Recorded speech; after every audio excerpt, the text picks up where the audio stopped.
Habang binibidyohan niya yun, may dumaan. Ang buhok niya ay sobrang itim tapos parang sadako. Nakalabas yung ilong. Yun yung nakikita yung ilong tapos yung isang mata. Babae. Babae siya. Pero kami nag-i-investigate kami sa mga mall talaga na yung Star. Mall? Yun nga, sabi nila is the most haunted mall sa Pilipinas. No way. Nag-take pa siya ng medicine na course, operation, syempre nagpa-practice sila. Hindi nga mapigilan yung sarili niya, nagtatago siya para lang kumain. Patay na pusa, yung ganun. Parang yung aso, umakyat siya, tapos parang nag-transform siya, nag-shape-shift siya. Everyone's been saying that PBB has some entities there or haunted daw. Just imagine yung confession room. Oh my God. Pero nung pagpasok namin doon sa bahay, lahat ng balahibo namin nagtayuan. Siyempre may mga camera kami, diba? Hindi ko natapos yung dare or yung kasi parang may something grabbed my leg. Nakikita niyo sa TV, hindi lahat totoo. Minsan naman kasi dyan is exaggerated na. Meron ng dagdag. Sabi ni Madam, ganito kailangan may mahagip kasi nga special episode to. Sinasabi sa inyo yan? Sinasabi sa amin mismo ng mga researcher. Maraming gumagawa niyan sa TV. Ngayon ko lang share to. Ngayon ko lang talaga i-share. Think, talk, tea.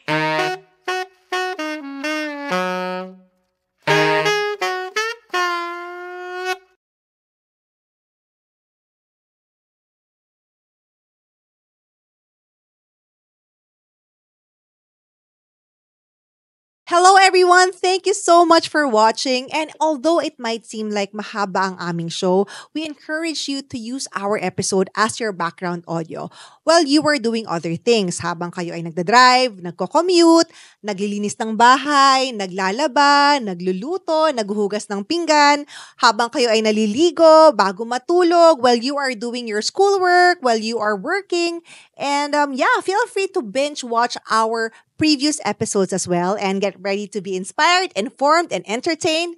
And thank you so much for watching once again. Mabuhay! Welcome to everyone to another episode of Think, Talk, Tea.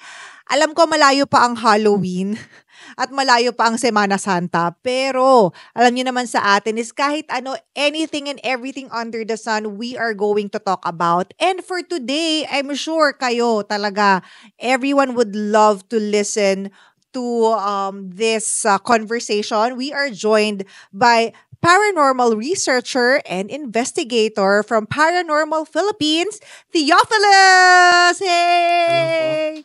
Ayan, Theophilus. Ito, mic mo. Ito, pwede kang bumati dito, Theophilus. Thank you for welcoming me here. Yes, I'm Theophilus po ng Paranormal Philippines, and I'm the founder of the group. And I've been doing this for like 15 years or so. 15 years. So, just for everyone's benefit, hindi, first time natin mag-meet. Yes. Like literally, like maybe 30 minutes ago. So, wala akong alam sa buhay ni Theophilus kung ano yung mga experiences niya. And just like you, I will be able to listen to them for the first time. Excuse me. First question. Ano ang trabaho, di ba? Right down to business na tayo, di ba? Ano ang trabaho ng isang paranormal researcher and investigator? Ano yung ginagawa nyo exactly? Actually, kaming mga paranormal investigator or researcher, syempre, researcher, nagre-research kami about the paranormal, pero ang work namin is parang mga detective kami. Pero ang mga dinidil namin is yung mga cases na may kinalaman sa paranormal, anything about paranormal na kailangan ng mga verification or solution. Dahil hindi na makaya ng mga tao yung nararanasan nila. So kami yung nagdi-deal doon. And then pag dinil nyo siya, ano yung tinatabay nyo? Inaayos nyo, kumbaga investigator kayo pero kayo din yung kunyari, haunted house. Kayo tinataboy nyo ba yung espiritu, ganon? Yes, oo naman. Pero it depends pa rin doon sa case. So if in case na ma-verify na hindi naman siya paranormal related, we somehow provide yung mga technical na mga solution na katulad lang din ng mga eksperto. Halimbawa, medical related yung case, siyempre i-refer namin sa mga eksperto sa medisina, psychological, siyempre sa mga psychologists. Pero kung meron talagang paranormal, doon kami yung mga nagdi-deal dyan. May mga ginagawa kaming mga proseso to somehow expel yung mga spirits and ghosts kung ano man yung nandoon. Kayo din yun, yung nag-expel. Yes, kami. Mm. Wow. So mamaya detalye mo kung paano kayo nag-expel ng mga spirits and ghosts. Gusto ko malaman yan. I'm sure our viewers also want to know about that. But the question is, how did you get into this? You sabi mo you've been doing this for the last 15, 16 years. Paano ka napasok sa larangang ito? Actually, katulad lang din nung iba, curious lang ako. So, sa totoo lang, matatakotin talaga ako bilang bata. Pero mahilig ako mangolekta ng mga books dati, yung mga horror books. Mahilig ako manood ng mga horror movies. Pero nandun lang ako sa idea nung katatakutan. Pero when I started to parang mag-research na, doon ko na-realize na, ang paranormal pala hindi lang katatakutan. Malawak pala siyang usapin. So, doon ako nag-start ma-hook up doon sa topic. So when you say malawak ang usapin ng paranormal, ano yung ini-encompass niya? Kasi of course sa mga Pinoy, lalo na yung normal na Pinoy na hindi naman talaga sila mahilig sa mga ang inisip na ng paranormal, multo-multo, Yes. aswang-aswang, siguro, katatakutan. Like horror. Kumbaga usapang horror. Ano ba ang ini-encompass ng paranormal? So, syempre naman, lahat ng katatakutan niyan yung mga usaping aswang, multo, ang mga spirit of the glass, pakikipag-usap sa patay. Yung mga topic na yan is under ng paranormal. Alam natin yan. Pero walang nakakaalam na ang paranormal pala is nagtuturo rin pala tungkol sa mind reading or sabi natin yung mga remote viewing, yung mga abilities na nagagawa ng mga tao na hindi kayang gawin ng normal na tao. Tapos yung universe, the universe itself is a mystery. So, yung mga mystery na yun, na hindi nasasagot ng mga scientists, part din ng paranormal yun. Maraming mystery sa mundo. So, automatic, hindi natin kayang isa-isahin yan. Kaya malawak talaga ang paranormal. Basically, paranormal also deals with, I would say, personal opinion ko to, with quantum physics, metaphysics, and spirituality. Kasi connect to lahat eh. Yes, alien life. Tapos yung mga what lies beneath the ocean, hindi natin naabot yan. Part din ng paranormal yan. Napakalawak. Nandiyan din yung mga alternate reality, multiverse, which is napapanood lang natin sa pelikula, pero paranormal din yun. No, but what I love about this kasi itong panahon na to, talaga, siguro I would say in the last maybe 15-20 years, mas nagiging open na talaga yung mga tao. Hindi lang, kasi nga dati pag sinabi mong paranormal, multo, shake, rattle, and roll eh. Magandang gabi bayan ni Kanoli pag Halloween. Yan ang concept mo ng paranormal, di ba? Pero recently, na-open na tayo sa idea ng multiverse, parallel universes, merong recently yung nagte-trending ngayon yung glitch in the Matrix. Yes, of course, the concept of the Matrix. Part yan ng alternate reality. Past lives, future lives, alternate lives. But we were not gonna delve into that kasi usapang multo pa nga lang, hirap na eh, di ba? Ang dami na eh. Correct. Psychic ka din ba? Actually, I'll be honest with you, no. Sabi ko nga, matatakotin ako ng bata ako. Pero somehow, what made me stay with the paranormal and yung environment na to is it's because I somehow encountered yung totoong psychic, talagang inborn. Well, hindi ako psychic. Pero merong mga tinuro sa akin na maging psychic. What do you mean? Hindi open yung third eye ko or yung ASP ko. Pero dahil ASP doon, meaning? Extrasensory perception. ESP, okay. That's the right term to use instead of third eye. Pero kasi parang Tagalog or Pinoy word na rin yung third eye. Pero ESP talaga yung pinaka right term. Kasi ang ability kasi to sense and experience the paranormal, it's not just about how you see. So third eye kasi usually 'di ba nakakakita, pero merong nakakarinig, may nakakaramdam, may nakakaamoy. So it's more of like extrasensory kasi it's beyond the five senses. Pang-anim siya na sense. Okay, but also, so hindi bukas ang third eye mo? Ako hindi, nung una. Pero dahil nga doon sa training ko and researches ko, doon nagbukas. Pero what's actually good about it is I was able to manage and control it. Wait, so shit. saglit. Mm. Na natitrain na mabuksan ng Yes, oo. hindi siya kailangang gift or inborn. Just like Sir Jimmy Licauco, he does not claim a psychic. Ah. Kasi meron siya ang ability to control it, control over it, to turn on niya lang kung kailangan.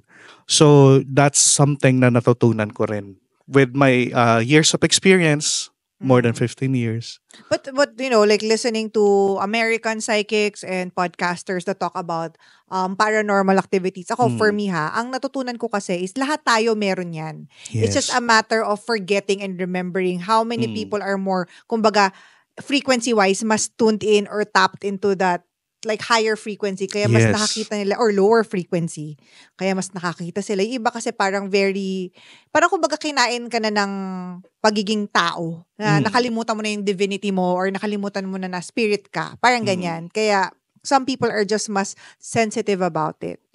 So wait, okay. So obviously, dahil nabuksan mo na yung third eye mo, naaral mo na, natutunan mong buksan, tama ba? Yes. Kumbaga, na-tap mo na yung powers mo into that. Ngayon, pag nag-i-investigate kayo, nakakakita at nakakaramdam ka na rin? Oo naman. Lahat ng experiences halos mararanasan mo. Alam mo yon, yung tipong hindi ka nakakakita nung una, hindi ka naniniwala nung una. Pero all of a sudden, may shadow figure na hindi lang anino. Ang anino kasi, diba, sa flat surface, nakikita mo siya as a somehow parang reflection nung image nung object. Pero yung shadow people talaga mayroong katawan. Shadow people ang tawag sa kanila. Shadow people ang tawag doon sa mga shadow na may itim na mga nilalang. Na yung parang tao rin sila pero sobrang itim. Doon, yung parang nakikita mo siya five-dimensionally. Tama ba yung word na yun? Yes. So, hindi lang siya yung anino lang na nasa flat surface. Doon ko napatunayan. You mean meron silang mass? Yes. And then, nagkakaroon na ng itsura. Nakikita na sila yung mga ganun. Nakakita ka ng ganun? Oo. It was not a good experience nung una. Kasi, nung una talaga, hindi ako naniniwala.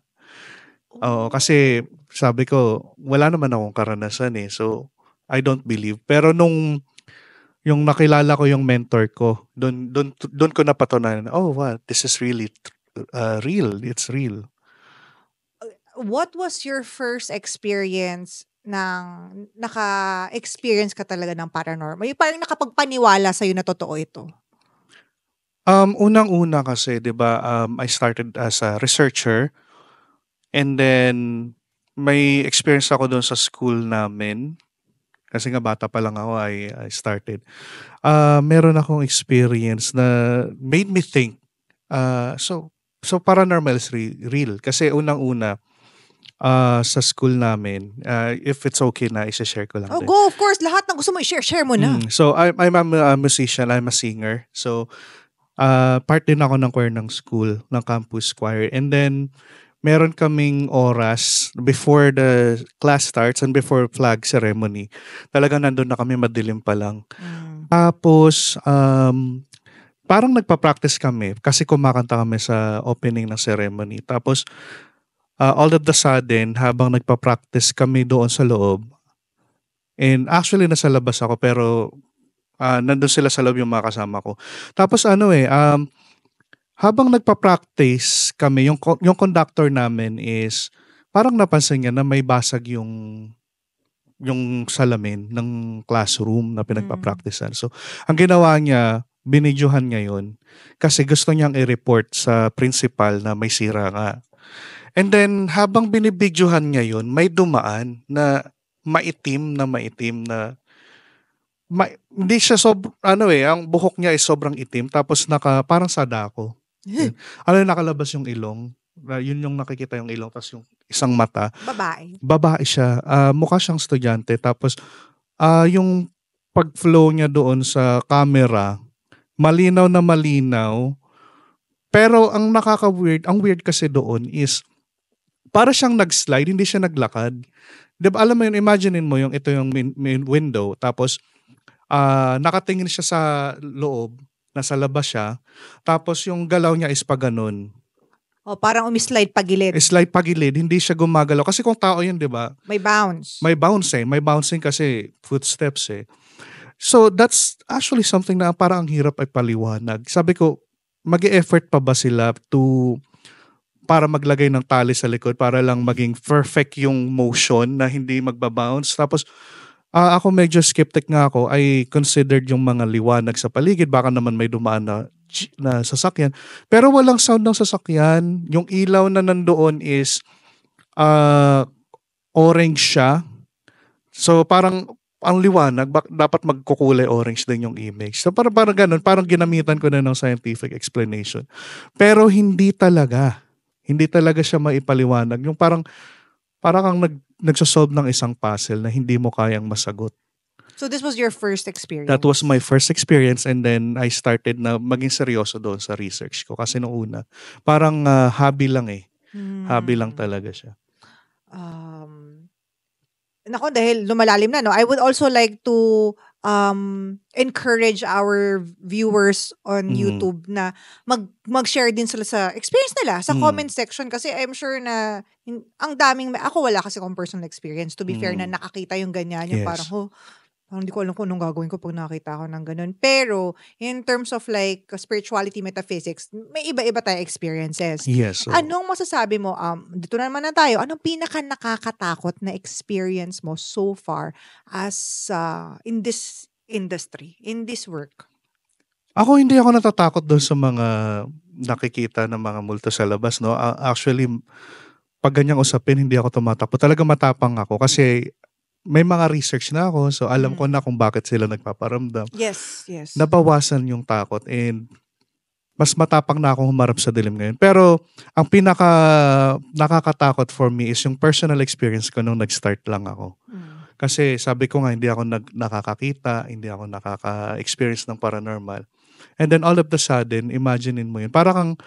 Just imagine, kahit sa logic lang natin, sa pagpunta sa ibang bansa, yung mga, pag nag-abroad ka, di ba, parang nagko-cope up ka pa doon sa environment. Kasi hindi ganun yung tradition. Para akong nagpunta ng abroad na parang sobrang unique nung culture na I'm not used to it. Tapos all of the sudden ganun. So parang hindi ako nakakakita. Tapos all of the sudden nakakakita na ako. Parang akala ko cool. Akala ko, oy, okay to. May power ka kasi nakakakita ka. Pero hindi, kasi hanggang sa pagtulog mo, may maririnig ka ng boses na bumubulong sa'yo.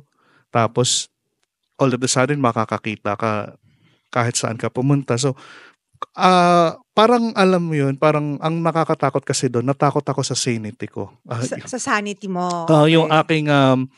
Yung aking mental health. Sabi, nababaliw na ba ako? Gets. Nasisiraan na ba ako ng ulo? Kasi parang hindi ko siya makontrol eh. Yung mga experience na yun, na hanggang sa pagtulog mo, nandun sila. Hindi siya madali. Kaya nga, nandito kami. Kasi yun yung parang tinuturo namin sa mga tao. Isa sa tinuturo namin na akala nyo cool, akala nyo magandang pag-aralan, pero actually hindi. Hindi basta-basta. Lalo na yung mga bata, no? I mean, aminin natin, yung mga batang hilig nila mag-Ouija board. Spirit of the glass. Kumbaga kung sino-sino yung ini-invoke nilang mga spirits, you don't recommend that. That's one thing. We don't recommend that. Kasi kahit pa yung mga nag-aaral ng occultism, hindi nila nire-recommend yan. Ang gumagawa lang yan ay yung mga wala talagang alam or baguhan pa lang. No? Pero kung tatanungin mo yung mga matagal na sa larangan ng paranormal, sa occultism, hindi nila talaga re-recommend. Kasi ang spirit of the glass, for one thing, is kayang magtawag ng kahit sinong spirit. Kung sino yung pinakamalapit. Kung halimbawa, tatawagin mo yung spirit na nandun sa Cebu, syempre hindi naman agad yun doon. Di ba? Kung sino yung pinakamalapit, yun yung matatawag. Oh my gosh. That's how dangerous it is. It actually, in relation to that, ang daming spirit sa mga schools. For some reason, di ba? Tapos doon nila ginagawa yan, usually, or mga sementeryo. Dahil nabanggit mo na yung mga batang ganyan, ano yung phenomenon ng mga kabataan na sinasaniban sa school? Yung mga batang babae, alam mo yun, yung parang, ganyan. Is it true? Ako, medyo skeptic pa rin ako sa part na yun. I do believe na true, in some sense, pero hindi siya 100%. Kasi meron din tayong tinatawag na hysteria, Yes. no? Like for example, sa isang classroom, ikaw, halimbawa, you're not expecting that something like that would happen sa isang classroom. Tapos, bigla na lang meron kang classmate na sinaniban. What's the first thing you'll do? You'll be thinking, siguro tumakbo or siguro magwalang ano na lang. Meron kasing time na kapag hindi natin alam yung ginagawa natin, we just suddenly parang natatrans tayo. So, kaya ang nangyari, parang isa lang yung sinaniban, tapos biglang naging 20. Kasi yung iba doon is, they don't know how to handle the situation. Right. They just act, parang nag-act na lang sila na ganun, parang ginagaya na nila yung, parang nagwawala na rin sila. Pero it's not actually a good thing o nakakatawang bagay. Right. Kasi unang-una, nakaka-cause din ng trauma eh. Pero kung sakali mang meron talaga, we study. Unang-una, pwede nating pag-aralan yung psychological background ng estudyante. We study the family background, ano yung history, meron bang mga related history na ganun. So kung mapapatunayan mo talagang possession, sabihin natin, syempre may mga trained for that, exorcism. Yes. Yung mga trained ng Vatican. Yes. Yan yung mga pare. Hindi lang basta-basta pare. Ang pare hindi sila basta-basta nag-exercise. Merong specific na group ng mga pare talaga nag-exercise. So kami, ginagawa lang naman yung part namin. Kung na-identify, edi recommendation. Kung ano yung recommendation namin to resolve the problem. Correct. So parang kayo yung nag-identify, pero for example, totoong exorcism yan, kailangan yan may i-turn over sa mga Catholic priest exorcists. Yes. Kasi, Naku, ang dami pa natin pag-uusapan. Actually, next part natin, yun na yung mga exorcism, angels versus demons, mga aswang, mga multo. More when we return. Hi everyone! If you are enjoying this conversation, please make sure to subscribe to this channel, like this video, and leave a comment below so we can know your thoughts and feelings about our topic. Thank you! Isa sa pinaka-controversial, I would say, na aspect ng paranormal investigation is the exorcism. Kasi talagang, di ba yung Catholic Church, very particular sila. Kumbaga, kailangan ma-confirm muna na exorcism yun bago nila puntahan or something. Yes. May na-experience ka na ba na totoong talagang sanib tas exorcism moment? Ako personally, hindi ko tinake kasi unang-una, kasi ang exorcism kasi pag real possession kasi hindi talaga siya magandang experience na ma-encounter. Kasi unang-una, tao tayo, we are a vessel ng mga spirits. So, ang unang-unang advice pag mag-handle ka ng isang real possession na case is dapat napakataas ng faith mo. Dapat wala kang ginagawang katarantaduhan at the time. Like siguro nambababae ka or siguro nagsisinungaling ka, nagnanakaw ka, tapos bigla kang ganun, naharap ka sa demon, sa devil, tapos biglang tatawanan ka lang kasi gumagamit ka ng salita ng Diyos tapos ikaw mismo sa sarili mo may ginagawa kang katarantaduhan. So ang isa sa mga rules ng is dapat pure ka. You do fasting. Bago ka humarap sa possession, magpa-fasting ka, magde-devotion ka, magpe-pray ka, mag-aayuno ka. Lahat ng mga banal na mga bagay gagawin mo. And at that time, nung meron kaming case sa Cubao, na ganun, ang isang requirement is dapat malakas yung pananampalataya. Nung time na yun, medyo problemado ako. Baka natakot ako eh. If I'll be there, baka mamaya ako naman yung balikan. Baguhan lang kasi ako noon. I mean, it was the first years of my So, I think kailangan ng talagang maprosesong mga paraan para bago ka humarap doon sa possession kasi baka ikaw naman yung saniban, diba? Totoo yan. Kaya nga yung mga pare, hindi sila basta-basta nag-handle niyan eh. It goes through a lot of processes to identify if real yung possession or hindi. And if in real man, hindi rin lahat ng pare pwedeng mag-exercise. I have a Facebook friend. Hindi kami talagang friends, pero Facebook friends kami. He is not of the Catholic faith, pero Abrahamic faith. So, I'm not gonna say what faith that is. Yes. Tapos, hindi ko alam kung may problema ba siya sa mga Katoliko. Sinasabi niya na, yung mga demonic possessions, nangyayari lang yan sa mga Katoliko. Hindi mo ba na-realize kung bakit? Parang ang point niya is parang, magtataka ka kung bakit ang mga napoposes lang mga Catholics. At ang mga nag-exercise lang din, mga Catholics. Okay. I mean, kasi hindi naman tayo eksperto sa kanilang religion, no? Pero, I think it's a matter of like, understanding din yung kung ano yung paniniwala ng religion. Kasi pangit din naman mang-judge tayo, no? Kasi unang-una, sa Christianity lang, hindi naman pala Christian yung friend mo. Pero sa Christianity... Facebook friend. Okay. Sa Christianity kasi, meron ding possession of the Holy Spirit. Actually, parang possession din siya, di ba? Oh, yung yes! Parang, yung ano ka ng overflow Baptism of ka. tongues, Ayan. lahat. Oo. Para rin siyang possession, pero Fire. Holy Spirit. Oh, yes! So, I don't know kung anong religion itong Facebook friend mo, pero I think kulang siguro sa research siya. Kaya nga nasasabi yan. Okay.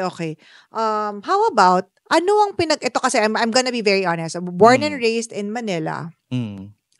My parents were not they were born and raised in Manila, so hindi naman ako yung tipong pag kunyari, pag summer, magka-province kami, ganyan. So wala I would just go there for vacation ng mga 1 week, ganyan, but not really live there.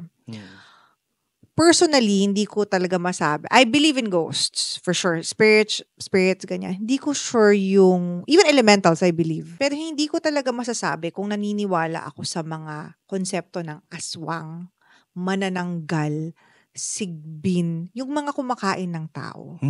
Can you tell us more about that?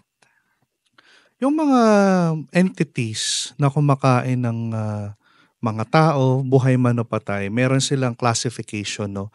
Ang tawag sa kanila ay mga ghouls. Ghouls. So sila yung parang kumakain ng flesh, minsan pumupunta pa sa sementeryo, yung mga sorry sa mga word, no, yung mga bangka, yung mga patay na. So yan, kasama dyan yung mga sigbin, yung mga aswang, tik-tik. Oo. Sila, wala pa namang parang physical evidence talaga. Wala tayong nakikita na talagang nakukunan, pero kung meron man, parang nade-debunk. Pero I still believe na mayroon talagang aswang. Kasi hindi naman necessarily mean na may makunan. It's also how we understand what aswang are actually. Halimbawa, yung mga aswang, ang isa sa mga characteristics nila is kumakain sila ng mga katawan ng tao, yung mga karne. So kung ang isang tao, kung ang mindset niya ay isa siyang aswang, tapos nag-start na siyang mamuhay doon sa ganong yung pamumuhay, nagiging aswang na siya eh, kasi sinasabuhay niya. No? Pero yung mga literal na yung parang nagta-transform, wala mang napatunayan, pero marami nagkiklaim na nakakita. Yung iba naman nagkiklaim na sila mismo yung aswang. Actually, meron ng mga lumilitaw sa social media na nagkiklaim na aswang sila. And then, yung mentor ko is nagsasabi rin siya na meron siyang friend na aswang na parang before, hindi niya talaga makontrol. Parang kinokontrol niya pero ang hirap. So, nag-take pa siya ng medicine na course, medical course. Tapos, may mga times na parang daw sila yung operation. Siyempre, nagpa-practice sila.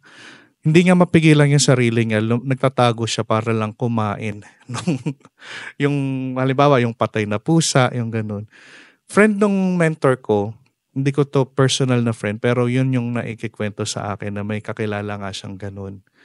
So, parang hindi na siya kumakain ng tao, pero parang naghahanap siya ng ibang alternatives. Ganun. Pero, okay. So, I'm sure our viewers may mga kukwento yan na ganyan. Kasi even yung friend ko, her family's from Leyte. Ito like, sobrang ano tong friend na to, like corporate girl to born and raised in Manila, but her family is from Leyte. Sabi niya, sobrang legit to. Shout out to Poit. One time daw, alam mo nung araw kasi maraming parang laging blackout sa gabi, 'di ba? Tapos one time blackout, so lahat sila magpipinsan nandoon sa gitna ng sala. Yung nagpapaypay lang kasi nga mainit. Tapos meron daw legit talaga na aso. So nakita nila from the parang yung aso umakyat siya, tapos parang nag-transform siya, nag-shape-shift siya into something else. So nakita niya, I'm like, kainuman ko tong girl na to. Like, sobrang modern female. Pero sabi niya na personally, she was able to see a shapeshifter in their house in the province. How do you explain that? Kung sinasabi niyo na wala talaga siyang totoong evidence so far. Actually, ang evidence naman, pagdating naman sa word of mouth, maraming evidence tungkol sa aswang. Kasi ang dami nating mga kakilala dyan. Kahit yung mga viewers natin, may mga magpapatunay dyan na nakakita sila or naka-experience sila ng aswang. Me, for myself, meron din akong mga experiences ng tik-tik sa province. Pero yung literal na makikipagkita ka sa kanila, hindi mo basta-basta magagawa kasi nakakatakot eh. Diba kung anong gagawin sa'yo? Tsaka that time bata pa lang ako. So,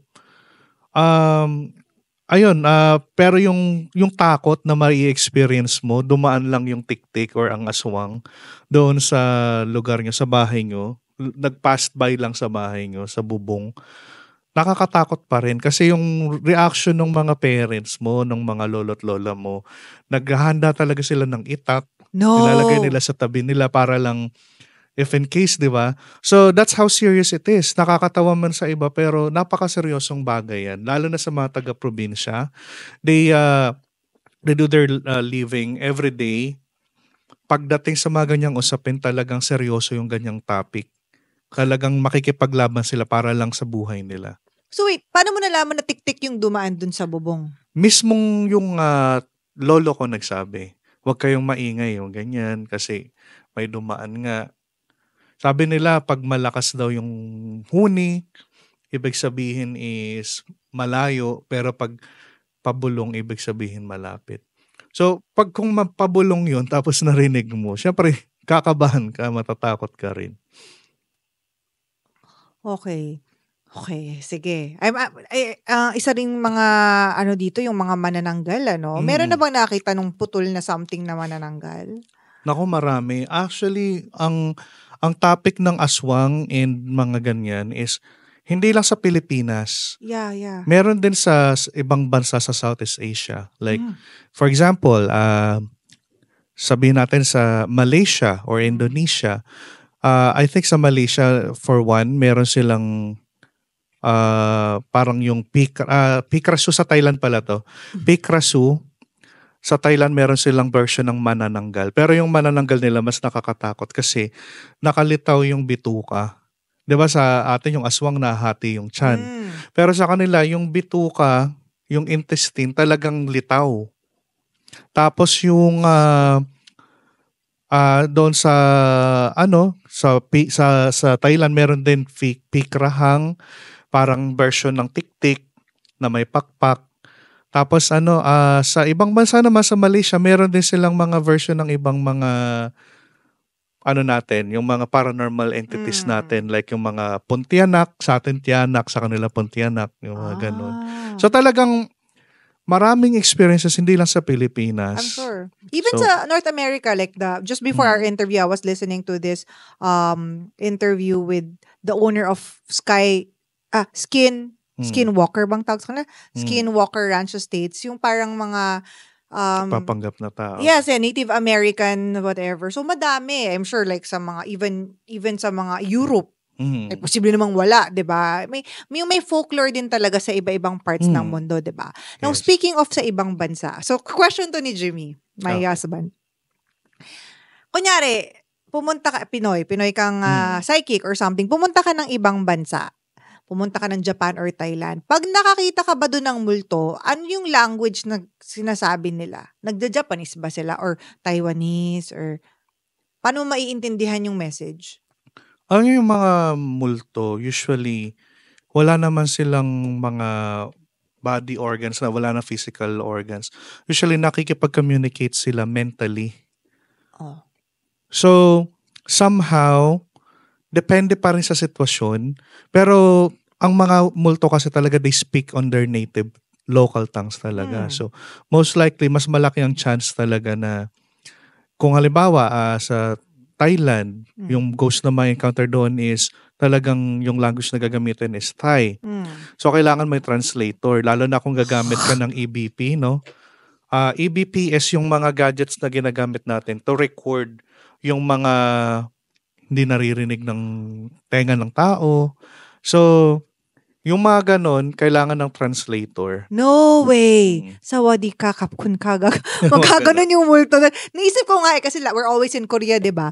Pag nakita ba ako ng Korea doon, ng multo doon, mag-aanyong kasayo kaya yun sa akin? Depende rin siguro. Pero alam mo, yung mga multo kasi, magpapakita lang yan sa'yo kung kailangan. Kung halimbawa meron silang kailangan na i-message sa'yo or kung halimbawa man na makita mo accidentally, hindi nila intention, and parang pinapakita rin nila yung self nila to ask help. Yan yung pag-aaral tungkol sa mga multo, no? Lalo na yung mga hindi pa daw nakakatawid na mga ghost, yung mga may unfinished business pa. Sa mga encounters nyo with the ghost, because I suppose na ang pinaka basic na paranormal investigation nyo would involve ghosts, like spirits. Yes, That correct? Ano yung may mga ka ba, parang memorable experience ka ba with ghosts? Okay, oo. Lalo na nung unang beses ko unang years ko sa paranormal. Yan yung pinaka the best times nung experience ko sa paranormal kasi we do investigation, yung mga on the ground training namin sa mga public places. No, di ba parang automatic pag sinabing paranormal ghost hunting, paranormal investigation, ang nasa isip mga haunted house. Pero kami nag-i-investigate kami sa mga mall. Sa mga sementeryo, sa hospital. Sementeryo gets ko, sa hospital parks. gets ko. Pero yung mall, Yes. may mga multo sa mall? Oo. Hindi ko alam kung okay lang manggitin. Pero Okay lang. sobrang open secret naman na alam ng marami talaga na yung Star Mall? Yun nga, sabi nila is the most haunted mall sa Pilipinas. No way. Wait, the one in Alabang. Yes, so kaso wala na siya. So I think okay na sigurong pag-usapan. Wala nang Star Mall Alabang? Wala na oo. So bakit? Anong experience nyo dun? Anong mga nakita nyo sa Star Mall? Kami, being trained, kasi yung method kasi namin talaga dati nung nag-start ako is yung psychic na training. Okay. So, parang ine-enhance yung mga ASP namin, yung third eye namin. And to prove kung talagang active yung mga ASP namin, is pinapasok kami ng mentor namin doon sa mismong mall. Ngayon ko lang share to. Ngayon ko lang talaga i-share to na open kasi nga napaka-private ng lugar. Pero ngayon wala naman na okay na po siguro, no. Parang may mga hotspots doon na tinatawag na may mga parts doon na sinasabing laging nakaka-experience ng mga multo. And hindi ko na lang babanggitin kung anong mga part, pero meron kaming pinuntahan yung isang drugstore sa loob, yung sinehan, hindi namin napasok pero one ding yun. Tapos yung CR, isa sa mga haunted part din doon yung parking. Yan. Pero nilibot namin siya and doon ko kasi unang na-experience na doon ko napatunayan yung parang ay totoo pala yung mga paranormal, yung totoo rin pala yung kakayahan ko na makakita kasi 'di ba hindi nga ako inborn.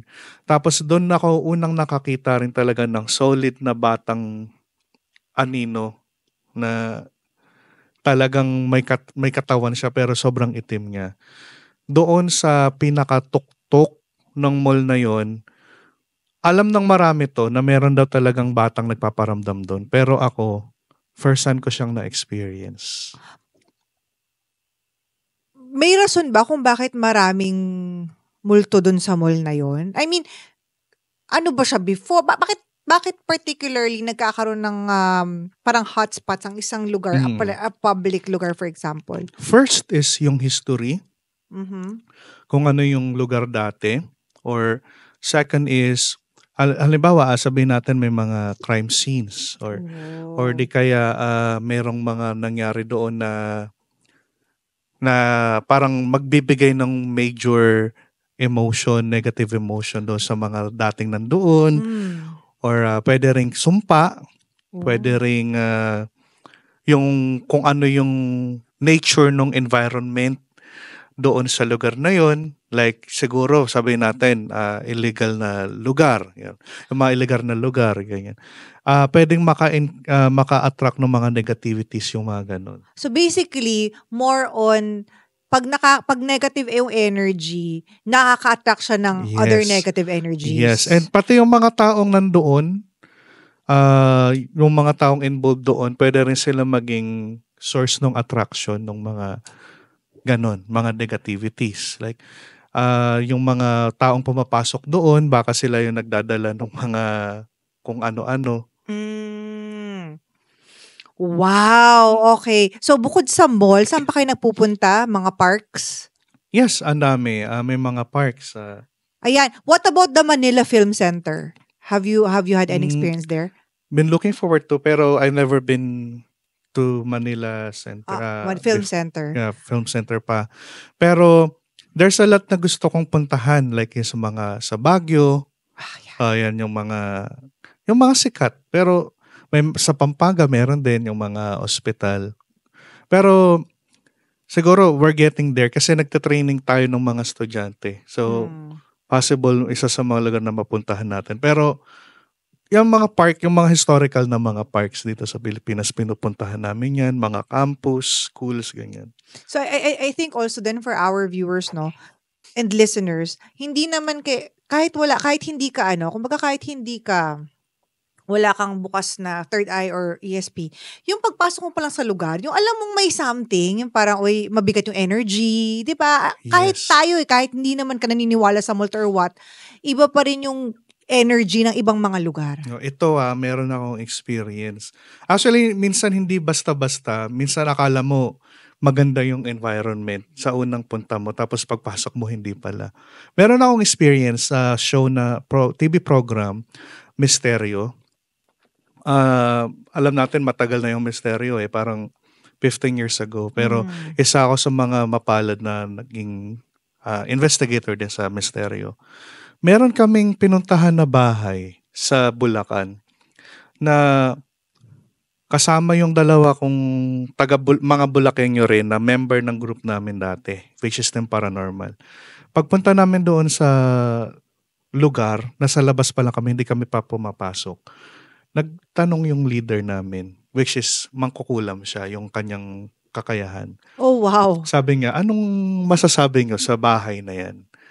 May nararamdaman ba kayo? Tapos nagtinginan kami, tapos tumawa kaming tatlo. Wala naman wala namang kakaiba. Pero nung pagpasok namin doon sa bahay, wow, lahat ng balahibo namin nagtayuan. At napastop kami. Pagpasok namin ng pinto, dapat tuloy-tuloy ang pasok namin, di ba? Bigla kaming tumayo lang. Para kaming nanigas sa kinatatayuan namin. Tapos nagtinginan kami. Iba to, gumanon kami. Doon namin na-realize along the investigation na meron palang spirit doon. Nagpapaikot-ikot sa bahay. Oh my gosh, meron pala akong experience na ganyan similar to that. But we will talk about that more sa pagbabalik ng Think Talk Tea. Yes! Kung kayo po ay nag-i-enjoy sa mga chikahan po natin ngayon, sana po ay mag-subscribe kayo sa aming channel, like this video, at mag-comment kayo. We would love to hear your thoughts, to know what you think. And thank you so much for watching and please share this video as well. Tuloy ko lang yung kwento ko kasi actually mabilis lang to. I was doing this online show a long time ago and one of the things na parang kailangan kong gawin for a Halloween fucking special was parang meron akong dare sa loob ng isang lumang building sa Intramuros. Anyway, tas may kasama akong psychic.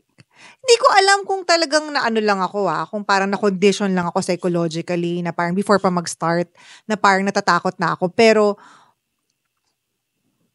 iba talaga yung feeling doon. As in, parang feeling ko talaga it was a very, para akong napunta sa ibang portal. Alam mo yung, parang, nung umaga, kasi pumunta kami doon, hapon pa. Pero nung gabi na, nag-iba na yung itsura niya. Mukha na siyang old, abandoned hospital from World War II. Parang ganun yung feels. Tapos, syempre may mga camera kami, diba? Tapos, nung, hindi ko natapos yung dare or yung kasi, parang may something grabbed my leg. And then, nadapa ako. You can see it on the cam na parang, yung right foot ko, yung right leg ko, na-stuck siya. Tapos, I fell down. Siguro parang pinapatigil na kami. But sabi ko talaga, after noon, parang dumiretso kami ng Baclaran Church para i-cleanse. But even going to Baclaran Church, I felt super, sabi ko, may something. Kasi sometimes I feel like when you go to churches also, a lot of the people there go, gabi yun, midnight kami nagpunta or like, people who go there with so much burden in their hearts. Diba? Nire-release nila yung energy nila So I can also imagine why some churches would have some entities as well. Yes, that's actually a fact. Actually, ang church is the number one most haunted places. Akala ng iba ospital kasi maraming namamatay, no, halos araw-araw. Pero number one talagang haunted is yung churches. Oh wow, can you please tell us more? That's because hindi lang naman multo ng patay ang pwedeng ma-absorb sa church Yung mga buhay na tao. If you know how ghosts are produced, ma-identify mo or maintindihan mo kung ano yung ibig sabihin. Kasi ang ghost kasi talaga is parang energy imprint na tinatawag. So it's emotional imprint na naiiwan sa isang lugar. Like let's just say for example, at this very moment, meron akong dinadalang problema. And then parang sobrang ninanamnam ko siya or sobrang nalulungkot ako.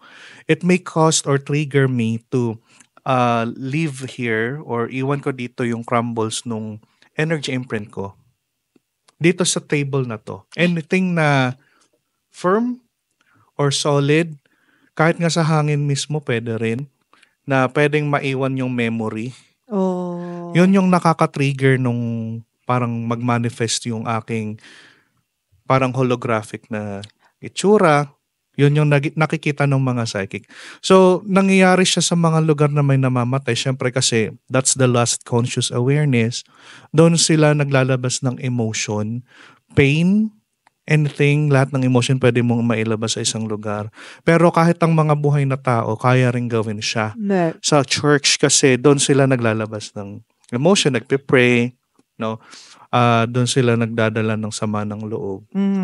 Kaya kahit sa school, meron din yung mga nahihirapang estudyante, na-stress, na-depressed. Oh my gosh. Wait, kaya sabi nila, di ba, parang, I mean, hello, we love PBB, but everyone's been saying that PBB has some entities there or haunted daw. Kasi, I can imagine, I did reality show also. Towards the end, talaga, sobrang psychologically, emotionally stressful yan. Sobra. So, parang nadadump lahat ng stress mo. Just imagine yung confession room. Oh my God. Diba doon sila naglalabas ng possible siguro. Baka sa confession room. Alam mo, pag pumunta ka doon, promise, siguro kung meron kang meron kayong mga tools nyo. Speaking of tools, ano ba mga ginagamit yung tools sa investigation nyo? Actually, nag-evolve na yung tools and gadgets na ginagamit sa paranormal investigation. Ang mga tools and gadgets na ginagamit ngayon relies on electricity. Pero for me, okay naman siya. Kaya lang parang hindi ko i-rely lahat ng resulta ng investigation ko sa mga electronic gadget. Kasi ang mga ghost, electricity rin sila, energy rin sila. So kung gagamit ka ng mga electronic gadgets, pwedeng mag-malfunction or pwedeng magmali ng for whatever instances. Pero sa akin, mas nagre-rely ako sa classical, yung mga lumang style ng investigation ng mga tools. Kaya pag napapanood ninyo yung sa mga followers din ng Paranormal Philippines, nakikita nyo hindi kami masyadong gumagamit ng tools and gadgets kasi classical yung way namin talaga. Which is? Like, gagamit kami ng mga gamit na makahanap lang sa bahay. Like powder or pendulum. Or, powder? Anong anong silbi ng powder? Paano mo nagagamit ang powder? pwede mong ilagay sa palibot ng mga nagre-record ng mga items like sabi natin yung mga radios or compass, pwede rin namang mga cameras or yung mga video cameras ganyan. Or kahit anong mga gamit na pwedeng masabi na may gumalaw sa gamit. Kasi pag may tampering doon sa powder, 'di ba? May humawak dito. Pero kung wala namang tao, automatic masasabi mo na hindi to normal kasi may footprints or may gumalaw, 'di ba? Yung mga ganun. Oh, okay. Another, Sample lang. Kandila pwede rin or compass, tinidor. thermometer. Di ba meron yun? Yung parang nakatinidor, tapos parang Oo, tinidor is parang classical way din para gumawa ng rods or rods. dowsing rods. Yes. Pero meron naman ng available na dowsing rods talaga. Gumagamit kayo nun? Dowsing rods? Ako hindi ko siya ginagamit kasi ang dowsing rods is perfect siya sa mga fully psychic yung style. Ako kasi holistic ako. Pero I'm not closing the idea of using that sometimes. Okay, Siguro in the future, depende. Another aspect of the paranormal that I want to bring up is the concept of angels and demons, right? Ako, I can vouch that I work with angels in my own way. So shout out to Archangel Michael. Woo! Ano yung may experiences ka ba doon with like the angels and the demons? How Yes, please tell us about it. Ako more on religious yung experience ko sa sa mga it even involves yung idea ng Holy Spirit, no? Kasi meron akong experience before. Yung nanay ko kasi is sobrang devoted na Christian. And then parang lagi siya nagpe-pray sa amin. Tapos merong experience na nakita nung kapitbahay namin na meron daw 2 matatangkad na nakaputing lalaki sa labas ng bahay namin. Na kumikislap yung damit. So, hindi namin naiisip na siguro masamang tao kasi parang nag-guard doon sa bahay namin. And yung description kasi is angel talaga di ba? Matatangkad kasi sila talaga. So, yun, may mga ganong experience ako. Well, what they say though is that for angels, they're actually scary. I mean, yung energy nila kasi sobrang powerful na parang, di ba, like yung seraphim, yung maraming mata, di ba, yung ganyan. Tapos yung, sila Archangel Michael, I tried wanting to meet him, but hindi ko kaya kasi the energy was super strong. Actually, yung idea ng angels kasi talaga, depende sa belief. Pero I do believe yung angel na nasa Bible. Yun nga yung maraming mata. Parang Abrahamic concept? kind of that's angel true. But if you, so Abrahamic concept yan. Pero if you will look at like on a more metaphysical concept, angels are just other frequency levels of, di ba? Kumbaga parang, kumbaga tayo nasa 3rd dimension, sila nasa 9th dimension na. Yes. And it's pretty much just the same. How about demons? Have you had experiences? Demons actually, marami naman dito sa mundo na maraming mga experience ng demons. Pero ako, I do not choose to dwell doon o mag-encounter ng mas malalang mga demon. Mga lesser kind of demons lang. Naka-encounter ka na? Hindi literal. Kasi ang mga demons, hindi naman sila basta-basta rin gumagawa ng ang akala kasi natin, di ba, pag demons or devils, di ba, automatic nagro-run ng bahay. Kahit yung mga simpleng spirito lang, demon agad yung tingin. Pero yung talagang demon na may masamang balak, na may masamang intention, I never had any experiences with that. And I choose not to. Kasi unang-una, nakakatakot din talaga. Usually yung mga demon na talaga may masasamang intention, na-encounter natin sa mga possession. And ako mismo nga, di ba, takot. Aaminin ko, pag real possession, hindi ko napipiliing magstay pa na mag-handle nun. Kung basic lang, siguro, gagawan ko. Pwede akong mag-handle ng possession pero for basic purpose lang. Pero automatic, i-endorse ko agad sa exorcist. Kasi unang-una, Ako kasi hindi naman din ako monghe, Mm. hindi naman ako talaga ah, yung tinatawag na ano, yung holy o banal na Oh, ano ngayon kasi siyempre may mga pagkakamali tayo as a right. human. So, for me, kaya ko naman siguro mag-encounter pero I think for me, siguro mag-prepare ako ng 1 buwan. I know the process naman, no? 1 buwan ako Oh magpa-fasting. my God. It's just napakahirap. Oo nga. Tsaka hindi mo Pero, naman 'to specialty, so wag mo nang oo, anuhin, 'di ba? Wag kaya mo nga. nang ipa I 'di ba? mean, hindi naman kasi kami yung kind of ng mga tao na nagki-claim na kami yung perfect. Kami yung, Hmm. I mean, we can handle anything. Pero sa Pilipinas, marami bang exorcist priests? Meron, marami. Ang nakaka-encourage din talaga na isa sa mga nabuhay na pari sa Pilipinas, si Father Bulataw. Isa siyang pari, wala na siya ngayon, pero nung nabubuhay siya, napaka-open niya sa topic ng paranormal. Oh, I love it. Yes, and nagtuturo pa nga siya. Hmm. And hindi lahat ng pare ganun. Mm. Pero siya, open na open siya sa paranormal. And Hmm. isa siya sa mga nagtayo ng dito sa yung parang organization ng exorcism Hmm. dito sa Pilipinas. Hmm. Oo. Isa siya sa mga nagdala. Ako rin ayoko maka-experience niyan. Wala akong Mm. planong makakita ng ganyan in real life. May mga experiences ako sa mga sabing possession pero hindi ko napatunayan na possession kasi wala namang sintomas. So kapag ganun, malakas ang loob ko. So minsan yung kala mo possession, mental health ano? Yes. Oo. Hindi naman lahat kasi ng possession totoo. Sabi nga nila parang, if I'm not mistaken, 1,000 out of 1,000 isa lang ang totoo. Hmm. Ewan ko kung nagbago na yung datos pero yan yung sabi ng Vatican. How about mangkukulam? Ako, I believe in witchcraft. Hmm. I don't really I don't practice witchcraft, but I Mm.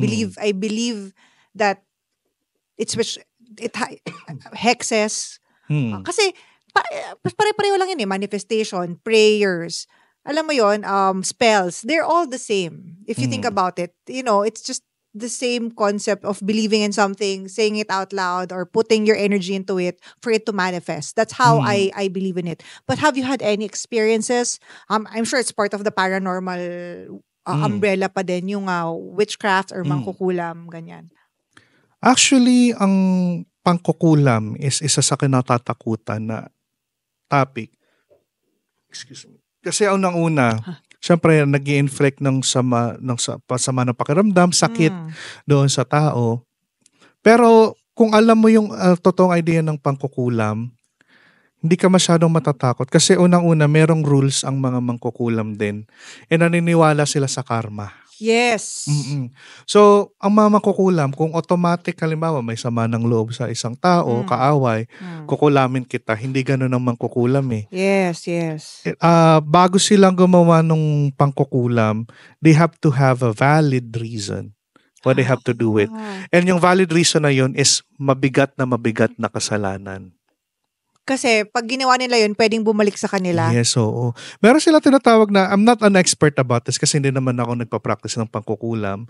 Pero as far as I know, parang 70 times or more than that, yung number na 7, parang doble-doble na balik sa kanila. Yes. Kapag meron silang ginawa ng kulam tapos hindi valid, sila yung babalikan nun. Sila yung habang buhay nilang papasanin yung karma na tinatawag. Kaya hindi sila basta-basta ng kukulam. Pero sometimes like some people, I know some people who call themselves witches, pero parang they call themselves like green witch or white witch. Meaning they don't really do kulam but they do spells on items or like potions. They make potions in other words. May ganun talaga. Kahit ang mga albularyo, mangkukulam din sila eh. Yeah, tama. Oo, pero nga pala. Oo. nanggagamot sila. Tama, exactly. Actually, ang art of witchcraft, it's a form of art. Kung totoo siya chemistry. It started. Alchemy. The alchemist. Yeah, Alchemy. alchemy. Alchemy. Yung chemistry, it started with witchcraft. Kasi ang mga mangkukulam, nagmi-mix sila ng mga elements eh. Right. Diba? Right. Kaya ngayong alchemy is talagang chemistry rin siya pero part of the spiritual, of the paranormal. Correct. Lumalalim na usapan. And di ba nga kailangan kapag ikaw ay nagmi-mix ng mga bagay. It has to be like something na may right amount ng ganito, right amount of that. Yes, yes. Kailangan magaling ka rin magluto kung gusto mo maging mangkukulam. Naku, hindi ako pwede dyan. Baka maluto natin topoki. Baka mamaya masobrahan ka sa ganitong element, sabi ng element ng sulfur. Oo. Mag-iiba na agad yung Kapangyarihan. yung effect ng potion na ginagawa. Yung mga ganon. Correct. Isa pang aspect ng paranormal na hindi ko masyadong naririnig sa Pilipinas, no? Kasi nga siguro yung mga tao pag naisip paranormal, more on multo-multo, tikba-tikba lang. By the way, meron pala kaming ano nga yung nagyoyosi? Ano yun? Tikba lang? Kapre? Kapre. Kapre is hindi yung horse. That's tikba lang. Tikba lang naman yung half horse. May kapre kami before sa bahay daw namin. Sabi nung gumawa ng bahay namin kasi nakita niya nung ginagawa. Anyway, shout out sa family ko. But anyway, hindi ko masyadong naririnig na pag-uusapan ang konsepto ng aliens. Because in the States, UFO, whatever, sobrang big deal ng diba sa New Jersey, yung mga drones, whatever. Yes. Ang big deal na nga, ano man tawag, ufology. Pero sa Pilipinas, parang hindi siya ganun katunog. Alam nyo, kasi dito sa Pilipinas kasi, although maraming naniniwala sa mga aliens, merong mga hindi masyadong pinapansin yung konsepto ng UFO kasi ang mga Pilipino mas bound sa mga topic ng aswang, multo.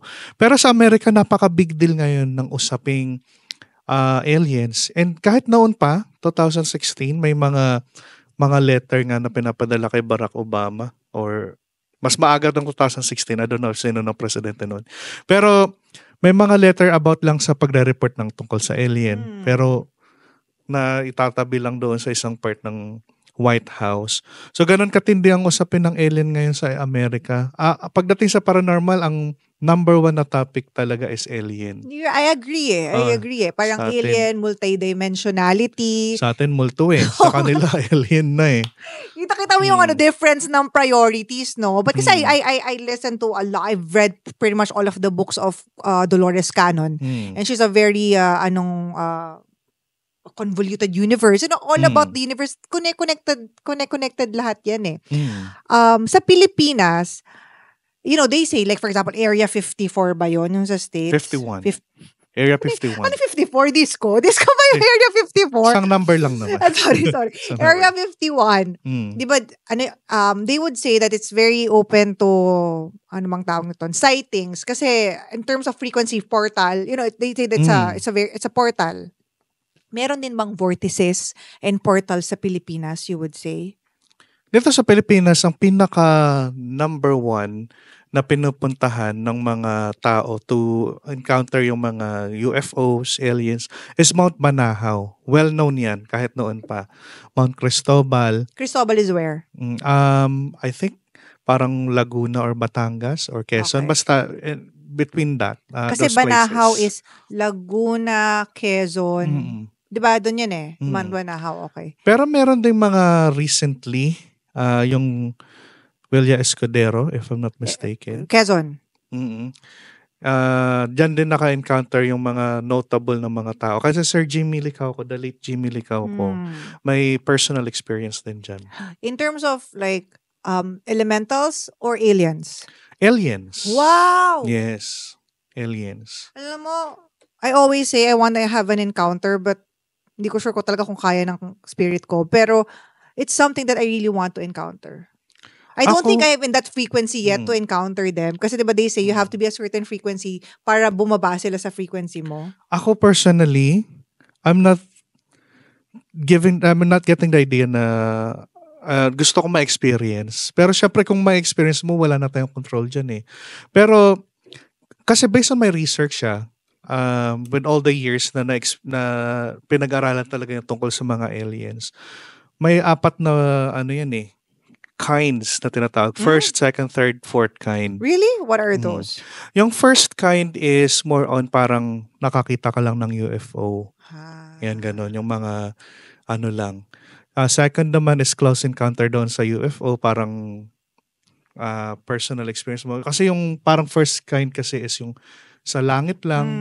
Second is mas nagpaparamdam na sila sa'yo. Right. Pwedeng may mga naririnig ka na rin, may mga nakikita ka ng mga figures, mga ganun. Third is, I'm not 100% sure, this is what I remember din.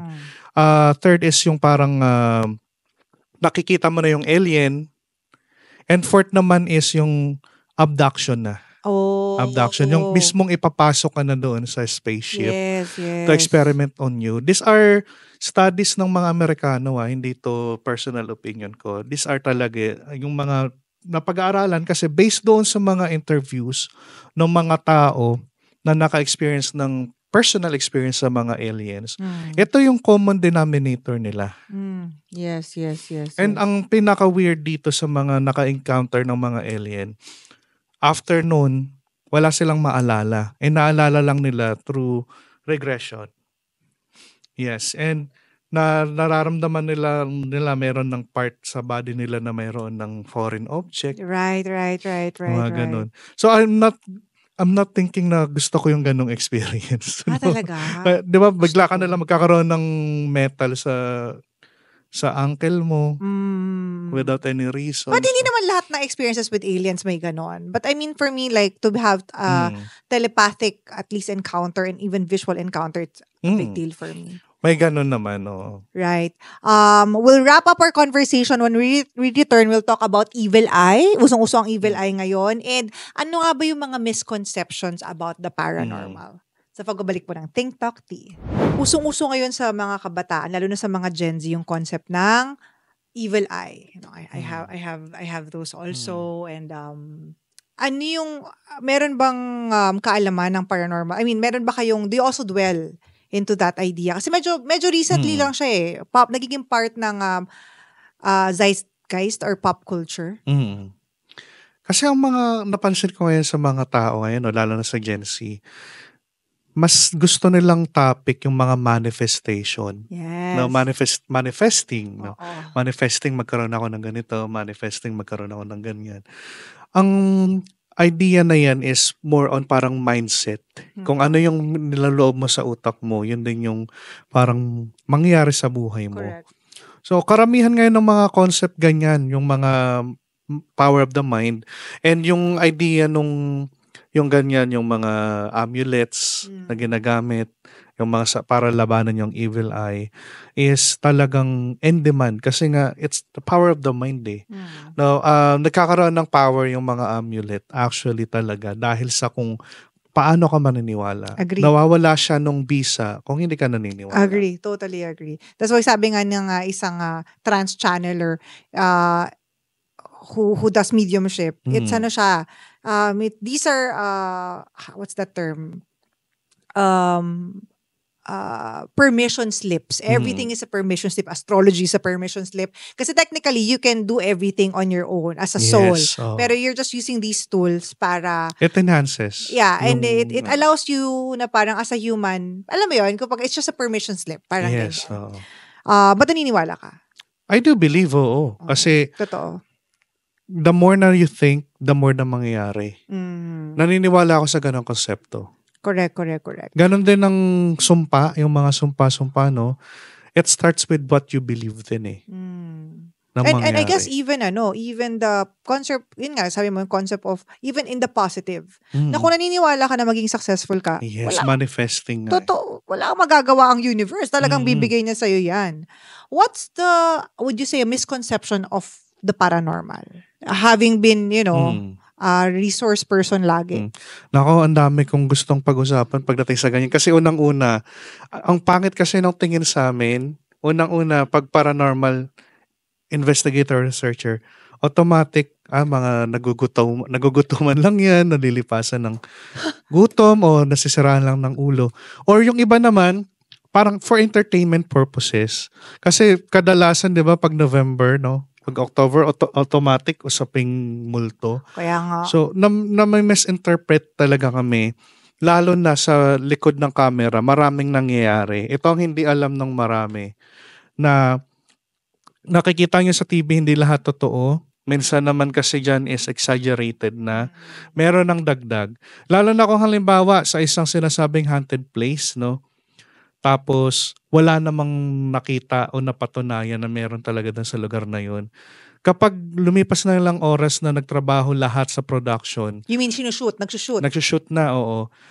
Wala pang nakukunan, na-stress na yung mga producers. Tsaka yung mga researchers. Sabi ni Madam, ganito kailangan may mahagip kasi nga special episode to. Sinasabi sa inyo yan? Sinasabi sa amin mismo ng mga researcher. What? Kailangan meron kayong mahagip, no? So, paano kung wala? It's like, nagsisinungaling na rin kami sa mga viewers. And that's something na hindi namin ginagawa sa amin sa Paranormal Philippines. Pero, maraming gumagawa niyan sa TV. Oo. Marami. Oo. And Someone sila who pa, worked on TV, ganyan talaga mga producers. sila talaga yung sikat pa. Marami. And maraming naniniwala sa kanila kasi nga, ang dami daw nilang nakikita. Pero sa totoo lang, most of the time din, hindi laging meron. Hindi naman sinasabi namin na sa isang lugar na meron. Pero, just in a couple of 5 hours, may makukuha ka agad. Hindi ganun yun eh. Paano kung yung manifestation is 3:00 ng madaling araw? True. Or kung may 12 p.m. tapos nag-conduct ng shooting, ibang oras, walang mahahagip. Correct. So, yun yung parang proseso talaga ng investigation. It takes time. Sometimes it takes a week.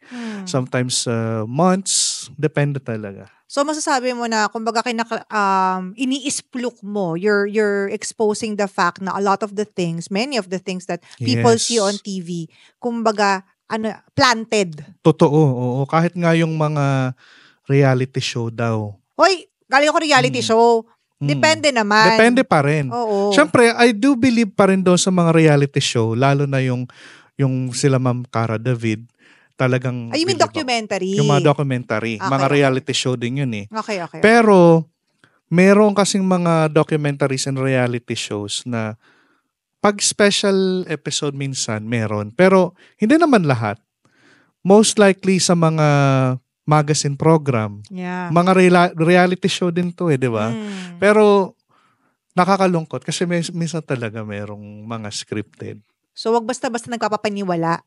Kasi kahit ako feeling ko kahit yung resource person ko mahusay, totoo namang psychic kayo, paranormal investigation, your hands are tied kasi pag nag-shoot kayo, one-day shooting day, di ba? One-day shooting day, you're only given a few hours. Hindi mo naman maaano na may magpapakita agad, di ba? Meron agad lalabas dyan ng mga halima or something. It doesn't work like that. Sa akin lang, kung gusto talaga nila nung parang katatakutan, pwede naman naming pag-usapan. In a way, paano namin matatakot yung viewers. Pero, hindi yung parang ipupush kami na kailangan, halimbawa yung case is tungkol daw sa batang nagpapakita sa isang bahay. Kailangan mapatunayan namin yung bata. Pwede naming matakot yung viewers sa ibang bagay. Like, walang bata rito, iba yung nakikita namin. Or, mas nakakatakot yung ganito, yung ganun. Kasi meron kami ganong experience. Ito okay lang siguro i-share. Of course. Kasi sagutan ako or medyo hindi kami nagkasundo nung producer nung show, magazine program. Kasi nga, kinall out ko sila. Wow. Na sinabi ko na, bakit ganito? In-over-exage nyo yung isang bagay na hindi naman pala big deal. So, ang ginawa nila, kinat nila yung mismong screen time ko. Hindi nila pinalabas. Pero bayad naman. So, okay naman yun. Kaya lang kasi, parang, para sa akin nga yun, parang sana, kung meron man silang i-feature, pakinggan nila yung sinasabi ng eksperto o ng researcher, sabihin natin. Kung ano yung sinabi, yun ang ipalabas nila. Hindi kailangan na parang dagdagan pa na kung ano. Or pwede naman makipag-usap sa amin, paano ba natin magagawang interesting to? Kasi meron kaming kwento doon sa Quezon Province na yung kumikinang yung mukha daw ng Santo Niño.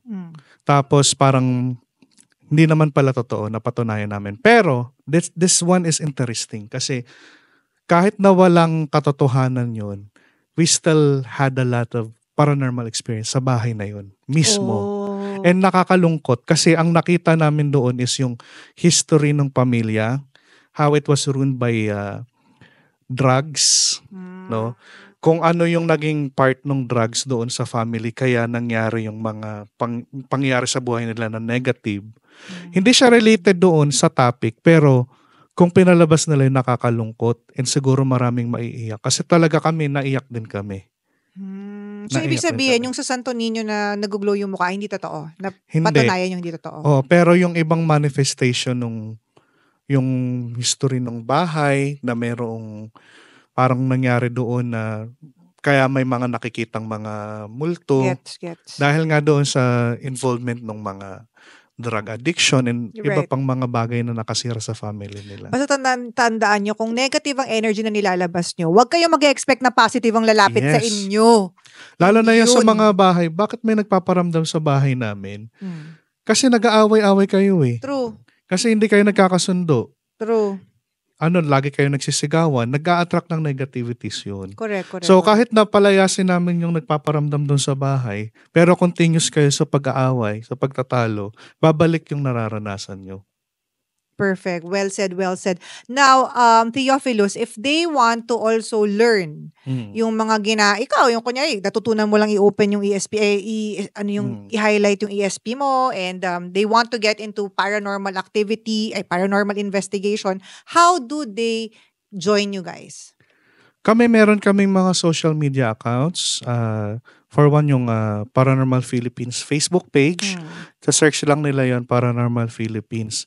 Meron kaming nasa 14K na 13 plus, 13K plus Actually, na mga ito dapat followers. mas madami na.